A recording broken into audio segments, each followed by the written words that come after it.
Hello नमस्कार जय जगन्नाथ ସାଙ୍ଗମାନେ। ଏବେ ମୁଁ ଅଛି ଉତ୍ତରାଖଣ୍ଡର ଚୌବାଟିଆରେ। ତ ସରି ମୋର ବହୁତ ଦିନ ହେବ ଭିଡ଼ିଓ ପୋଷ୍ଟ କରୁନି କାରଣ କିଛି ପର୍ସନାଲ୍ ଇସ୍ୟୁସ୍ ପାଇଁ। ତ ଏବେ ମୋ ପତିଦେବଙ୍କର ମୋର ଚାଲିଲୁ ଏବେ ଟିକେ ହସ୍ପିଟାଲ। ତ ଭାବିଲି ଟିକେ ଆଜି ଭିଡ଼ିଓ କରିବି। ବହୁତ ଦିନ ହେବ ଚାହୁଁଥିଲି କିନ୍ତୁ କ'ଣ କରିବା, ସମୟ ସବୁବେଳେ ସାଥ ଦିଏନି ନା। ତ ସେଥିପାଇଁ ଆଗକୁ କହିବି ମୁଁ କ'ଣ ପାଇଁ ଭିଡ଼ିଓ ବନାଉନଥିଲି, କ'ଣ ପାଇଁ ମାନେ ବନ୍ଦ କରିଦେଇଥିଲି ମୁଁ। ତ ସେଇଟା ଏବେ ତ କହିହେବନି, ତ କହିବି। ଦେଖନ୍ତୁ କେତେ ବଢ଼ିଆ ଭ୍ୟୁ ଏଠି। ଆଉ ଏବେ ତ ନର୍ମାଲ୍ ଥଣ୍ଡା ଅଛି।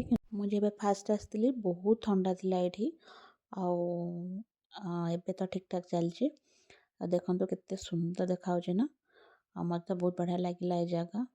ଆଉ ବହୁତ କମ୍ ଦିନ ପରେ ବି ମୁଁ ଓଡ଼ିଶା ଯାଉଛି। ଏବେ ମୁଁ କଣ୍ଟିନ୍ୟୁ ଭିଡ଼ିଓ କରିବା ପାଇଁ ଟ୍ରାଏ କରିବି।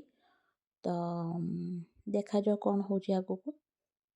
ଆଉ ଏବେ ତ ଓଡ଼ିଶାରେ ବହୁତ ଗରମ ହେଉଛି।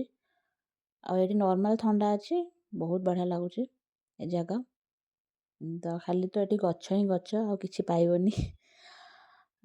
ପାହାଡ଼ ଉପରେ ଖାଲି ଘର ଗୁଡ଼ା। ଦେଖନ୍ତୁ କେମିତିଆ ଘର ଏଠି। ତ କିଛି ମାର୍କେଟରୁ ଜିନିଷପତ୍ର କିଣା ହେଇଗଲା। ତ ହସ୍ପିଟାଲ ବି ଗଲି।